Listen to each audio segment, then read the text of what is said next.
Welcome everybody, I'm here for Choice Home Mortgage. Thanks for checking out our channel where we talk all things about home buying, lending, and credit with industry experts. Today for our Ask the Underwriter series, Adele Beatty will take us for a deep dive into different loan products and the different lending requirements around them. Hi Adele, how are you today? I'm doing well, thank you for asking. How are you? Doing very well. I'm really glad you're here because last time we spoke, you mentioned a topic that we want to explore further today, and that's the various types of different loan products and the lending requirements surrounding them. So today, for this part of the series, we're going to talk about jumbo loans, and we're going to talk about the lending requirements around jumbo loans. So briefly, what is a jumbo loan? A jumbo loan is an investor-backed loan that is not insured or bought by Fannie or Freddie, FHA, or even insured by VA. So VA has jumbo loans, but we're talking about an investor jumbo loan today. And what type of lending requirements surround jumbo loans? It's a great question because it depends on the lender. Okay. They can make up their own requirements. So each lender that you potentially work with, whether that's Chase Bank or Rocket Mortgage, they're going to each have their own set of requirements that can be more or less strict. But we can go over some of the basics just in general. And then how it gravitates towards a more strict requirement and why selection of who you're working with as a lender really matters. Because who's underwriting your loan ultimately determines how painful of the process it's going to be. So. We certainly don't want a painful process. No, we don't. That's what we're here to do, is make it as seamless as possible. So can you tell us a little bit more about that and share what you know? Yes, absolutely. So you've always got your standard income doc requirements. Those are going to be the easiest type of lenders to work with and investors. So the basic stuff when it comes to your W-2s, homeowners insurance, mortgage statement, all of the same requirements as Fannie and Freddie.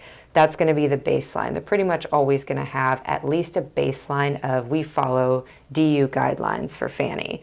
And then it becomes layers of risk assessments on how they want to lend. And really quick, what is a DU requirement?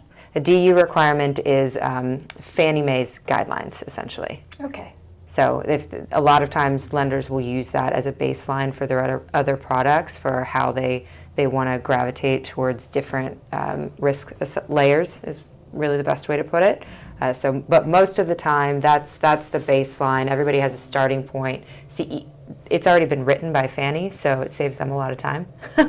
And then whether they want to add different requirements on top of that. So some of the common, I would say, risk layers that I see on jumbo loans is a tax return requirement. Fannie Mae and your government-backed loans don't have that requirement. You don't have to provide tax returns as a W-2 borrower. You only have to do it as a self-employed borrower. But oftentimes, for jumbo products specifically, investors will want to see a full 2 years tax returns no matter what to make sure that there aren't a bunch of hidden write-offs. Make sure that they're really qualifying the borrower on what they're bringing in as far as W-2. So I typically will see that 2 full years of tax returns, right? And then, for example, I have a borrower that has some foreign properties, right? If this was a DU loan, that would never have been disclosed. But because it's listed on a Schedule E of a tax return, which is a requirement for a jumbo loan, now I'm having to get a property tax statement and a homeowner's insurance from a country halfway across the world. So. Fun. Yes. So a lot of stuff is electronic, so it does make it a little bit easier, but it has been a challenge trying to get a tax return from India. So. Oh my goodness. Yeah. A lot of different things you see, a lot of different things that probably come across your desk. Absolutely, yes. The other things that is really important to talk about in terms of jumbo loans is they typically only get underwritten by a senior. So what that means is turn times are slower. So a lot of investors, especially during COVID, were so backed up with the amount of refinances and the volume of refinances that the seniors just didn't, it was typically a 45-day turn before the loan got underwritten, which is absolutely insane. We only work with investors who have a turn time of less than 5 business days, but that's a pretty common occurrence, especially when you're dealing with the retail banks, your Wells Fargo, Bank of America, Chase Bank. You go in there and you talk about a jumbo loan and you're talking about a retail bank. you're going to be waiting 90 days to get your refinance done. So that's something else that's really important to mention in terms of the turn times and the underwriting process itself. And that's probably what makes Choice Home Mortgage just very special, in that we really like to be able to turn around the loan times Absolutely. as quickly as possible and as expediently as possible, especially for investors, especially with jumbo loans.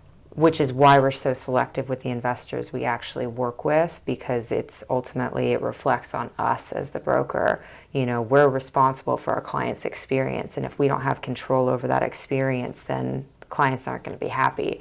And I can only say so many times, hey, it's the lender's fault. It may be the lender's fault, but it's our choice who we choose to bring in as far as what the wholesale lenders we work with. So we're very selective on especially jumbo loans, and making sure that process stays fluid and the experience ultimately translates to a happy customer.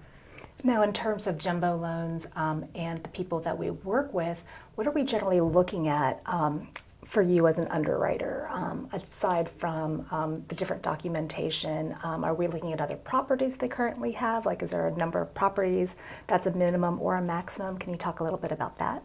Absolutely. So it depends on the investor. Again, that's also an investor requirement. Some investors cap it at 10, some cap it at 20. So we're going to look at the borrower's whole profile as far as how many properties they may have, how many loans on properties they have. That will also be a different requirement. So if somebody has 30 properties but they only have 5 mortgages, well then, 5 of my investors will look at that. If they have 12 mortgages, well, now I'm down to 1 investor who will take that. So the number of mortgages and the number of properties both have different requirements depending on the investor. The other thing too is the properties that they have, there's asset requirements. So for each property, they'll typically need 2 months of principal, interest, taxes, and insurance, again, depending on the investor. So my goal is I'm looking at a client's file, how much in assets do they have? Is this going to be an issue? Based on the number of properties I see, quick calculation, if they don't have assets, which direction do I need to go now? So there are requirements in terms of assets. It's another pretty common underwriting error people will make, particularly for loan officers, is they're like, okay, great, income looks good. They didn't ask for assets. Oh dear. Yes. So assets are major. Assets are major. Lenders like to see you have money in the bank because the likelihood that you're going to default on the loan goes down. Aside from money in the bank, what would be considered an asset for a jumbo loan? Has to be liquid, or the ability to liquidate. So great question. So that means that your retirement accounts, right? Even though you can get a tax penalty on liquidating your retirement account, technically you can.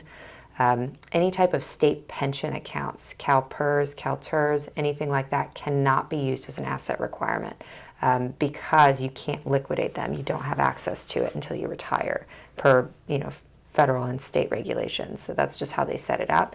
So the asset, to meet the asset requirements, it has to have the ability to liquidate. Funds have to be available in the event of an emergency.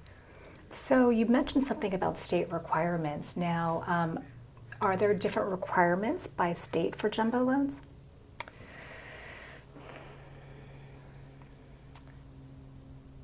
So yes and no.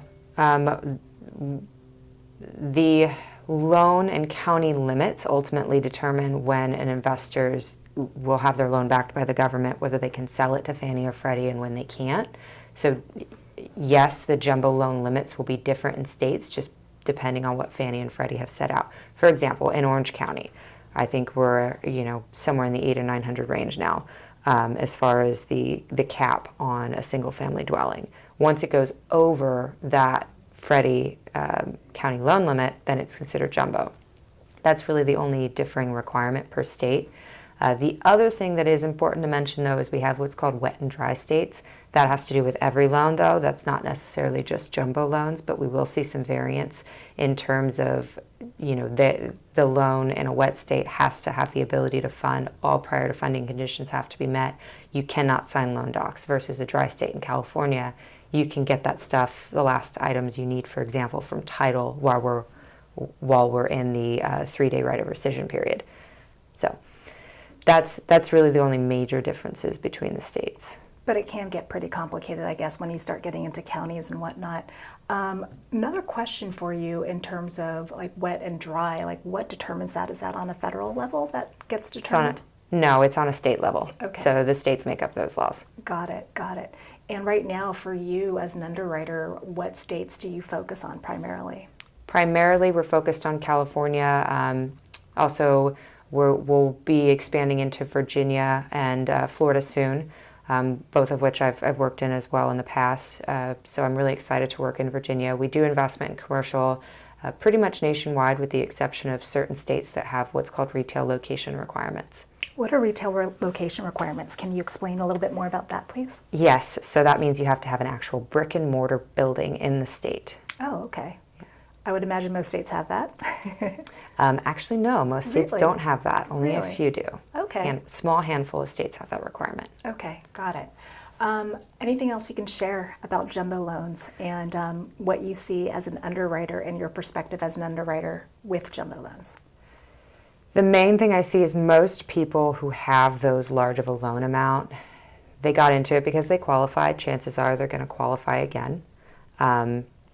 The main thing I'm looking for is a better credit score. So actually, we should talk about that as well. The credit requirements are tighter. So during COVID, for example, most creditors raised the minimum credit score for a jumbo refinance to 700. Oh, wow. Now that has since gone back down. Standard I see is about 640 for most jumbo loans. But most investors like to see a better credit score. So the lower the credit score, the more reserves you need to have on hand. Got it, got it. So credit score, assets, documentation. Anything else? Community property states. Some investors will require, they want to see the spouse. If you're married in a community property state, they'll want to see the spouse's debts. I'm sorry, debts? Debts, yes. Debts, okay. So debts that are paid off or not unpaid or? So typically a spouse's credit report. Okay. That's not standard across the industry, but Okay. it's investor specific. Some investors will want to see the spouse's debts just to make sure that it's not going to adversely affect their ability to qualify. Right. Reason being is because in a community property state, regardless of whether the credit card's in your name, if you're married, the debtor and a collector can still go after the spouse for that debt. Got it. Now is California a community property state? It is, yes. Got it. That's good to know, like very valuable information, and of course information that I would only learn speaking to somebody who has an underwriting expertise, subject matter such as yourself. Thanks for sharing all that information about jumbo loans. Anything else? I'm sure I could go on for days. So, it's all a learning curve. We learn as we go. I've learned through getting denied loans.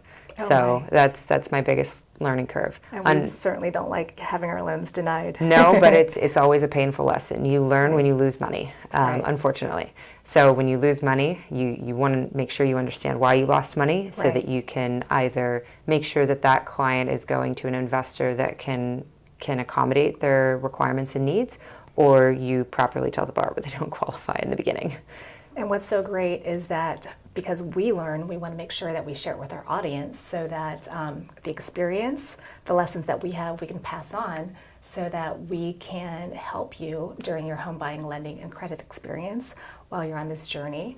Thank you, Adele. Really appreciate this information about jumbo loans from your perspective. If you found this video helpful, please like and subscribe to our channel or leave any questions or comments down below. We will be sharing weekly content to help you along the process of purchasing or refinancing your home. We're here to help you make the right choice. Thanks for watching and see you again next time. Thanks, Adele. Thank you.